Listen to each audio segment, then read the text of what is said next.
keputusan itu ada 8. Dari mulai mengidentifikasikan dan menganalisis masalah, mengidentifikasikan kriteria keputusan, mempertimbangkan kriteria, mengembangkan alternatif, membandingkan dan mengevaluasi semua alternatif pemecahannya, menilai resiko, memilih alternatif terbaik, dan mengimplementasikan keputusan. Menurut Anda, langkah-langkah ini masuk akal nggak? Masuk akal. Yang jawab masuk akal, saya bertanya kenapa masuk akal?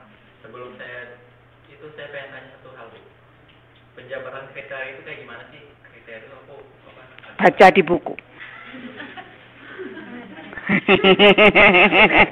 Pokoknya yang pertanyaan deskriptif ada di buku, langsung baca di buku. Tak jawabnya gitu. Kriteria itu maksudnya adalah standar untuk kita mengambil keputusan. Misalnya, kalau Anda mau bikin keputusan terkait dengan perencanaan dalam 1 minggu ini. Kriterianya apa? Kriterianya tugasnya harus bisa terkumpulkan, 1. Kemudian kriteria yang lain dosennya senang. Kriteria yang ketiga, mahasiswanya juga senang, semacam itu. Sehingga kemudian Anda menentukan standar mana yang harus Anda cukupi. Standar mana yang harus Anda penuhi untuk memutuskan alternatif mana yang terbaik. Mana tahu? Mempertimbangkan kriteria, kemudian mengembangkan alternatif kan. Jadi tahu dulu standarnya apa yang mau dipenuhi. Setelah itu kita baru bikin alternatif solusi untuk menyelesaikannya. Tahapannya kan selalu semacam itu. Nah, tadi yang jawab rasional, angkat tanganmu dan jelaskan kenapa itu rasional. Apakah itu masuk akal ya? Tadi ditanya ya. Apakah itu masuk akal? Masuk akal. Angkat tanganmu dan jelaskan kenapa itu masuk akal. Mau yang mana dulu? Ada 2. Ini metode pengambil keputusan yang pertama adalah mengidentifikasikan dan menganalisis masalah.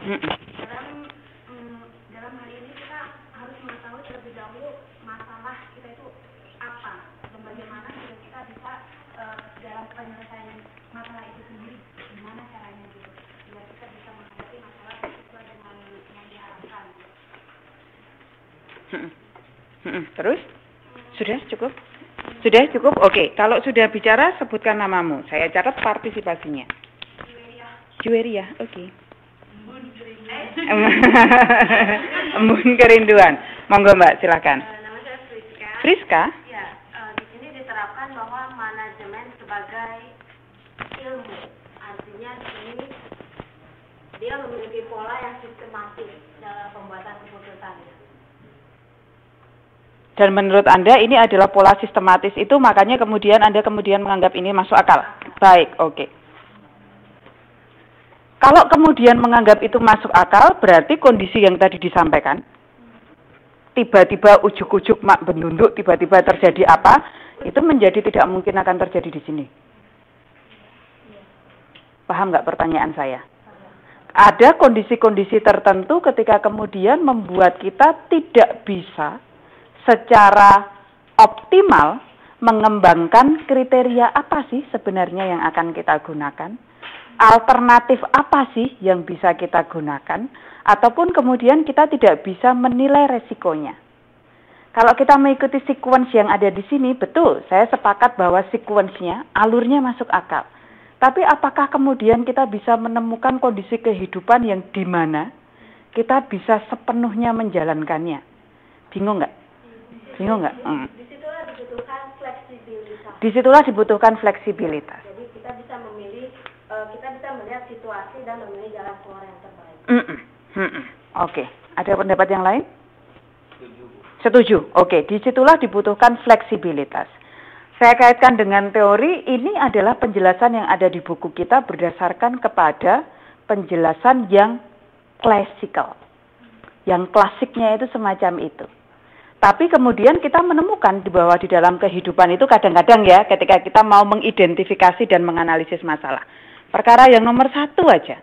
Kita itu kadang kesulitan untuk menemukan masalah kita itu sebenarnya apa tuh.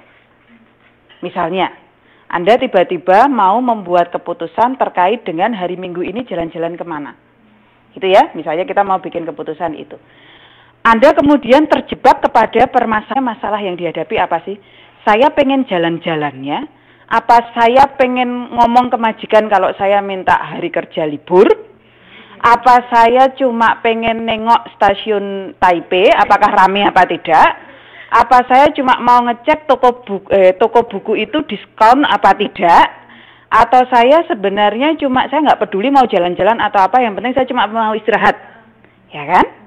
Anda kan saya pun juga kadang terjebak semacam itu. Kita tidak dengan gampang menemukan kita itu sebenarnya masalahnya apa. Demikian juga dengan manajer. Ketika misalnya AirAsia mau masuk ke Indonesia. Itu kan salah satu permasalahan besar yang dihadapi adalah apakah AirAsia itu apa, Bu? AirAsia itu apa? Maskapai penerbangan. AirAsia itu maskapai penerbangan, betul. Maskapai penerbangan. Ya udah, saya kembali ke contoh kita biasanya deh, toko kelontong gitu ya. Ya, itu kan kita biasanya kalau di kelas, selalu baca nggak apa-apa, toko kelontong. Terlalu tinggi ya. Enggak, teman-teman, ini saya jadi tahu juga kalau teman-teman nggak tahu AirAsia gitu kan, bagus untuk saya karena saya harus belajar. Misalnya toko kelontong. Anda kemudian mau mengambil keputusan dengan melebarkan space toko kelontong Anda, ruangan untuk toko kelontong Anda. Anda mau membuat keputusan semacam itu. Yang pertama kan Anda harus menentukan dulu masalahnya apa. Nah, masalahnya ini kemudian sudah ruwet di dalam menentukan masalah. Memang Anda ingin melebarkan karena kebutuhan konsumen, atau supaya dilihat supaya gedungnya magrong-magrong, sehingga kemudian konsumen makin senang karena melihat gedung toko swalayan kita besar, atau kemudian itu tuntutan pajak. Kalau tetap kecil ternyata pajaknya lebih tinggi daripada yang sedengan, yang ukurannya menengah. Sehingga kemudian memang Anda butuh untuk melebarkan supaya kemudian tuntutan pajaknya lebih rendah. Atau kemudian pengen menunjukkan kepada mertua bahwa saya adalah anak menantu yang sukses, begitu. Karena berhasil mengawini anak Anda dan kemudian punya toko kelontong yang besar. Nah itu kan kita harus mendefinisikan dulu masalahnya apa. Di situ kita sudah menghadapi kendala. Kemudian kita mengidentifikasi kriteria keputusannya. Kriteria tadi ya standar ya. Standarnya apa? Itu sudah ada permasalahan sendiri juga. Karena kadang-kadang kita kebingungan. Standarnya yang benar adalah semacam apa? Yang tepat adalah semacam apa?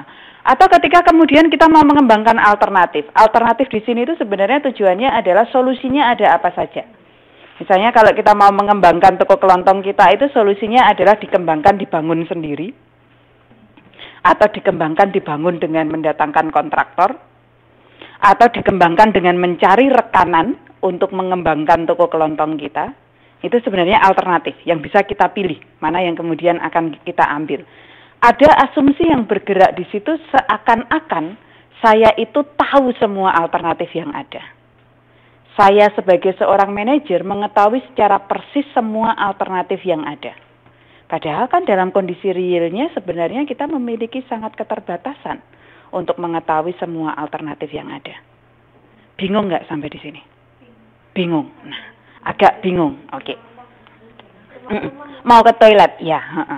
Mau boleh alternatifnya boleh lewat sana, tapi tujuannya adalah mau ke toilet, begitu. Oke. Jadi kalau masih bingung tak ulangin lagi ya, kita pelan-pelan. Tahapan untuk mengembangkan keputusan kan ini, ada 8 tahapan.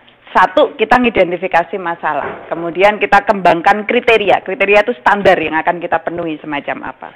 Kemudian kita mempertimbangkan kriteria tersebut. Mempertimbangkan itu dalam arti kita mau milih standar mana yang akan kita cukupin dulu. Kemudian kita mengembangkan alternatif. Alternatif itu adalah alternatif solusi apa saja yang bisa kita ambil. Kemudian kita membandingkan dan mengevaluasi semua alternatif permasalahan. Dari semua solusi yang sudah kita temukan itu kita menentukan kita mencoba untuk membandingkan alternatif A itu untungnya apa, ruginya apa. B itu untungnya apa, ruginya apa.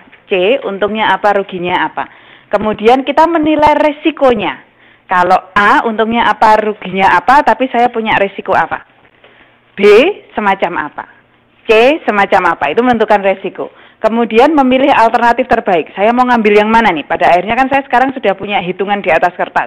Kalau yang A, itu alternatif A itu akan mendapatkan kemanfaatan 4. Misalnya semacam itu. B itu kemanfaatannya 3. C kemanfaatannya 10. Maka kemudian saya akan mengambil yang kemanfaatannya 10, misalnya semacam itu. Kemudian Anda mengimplementasikan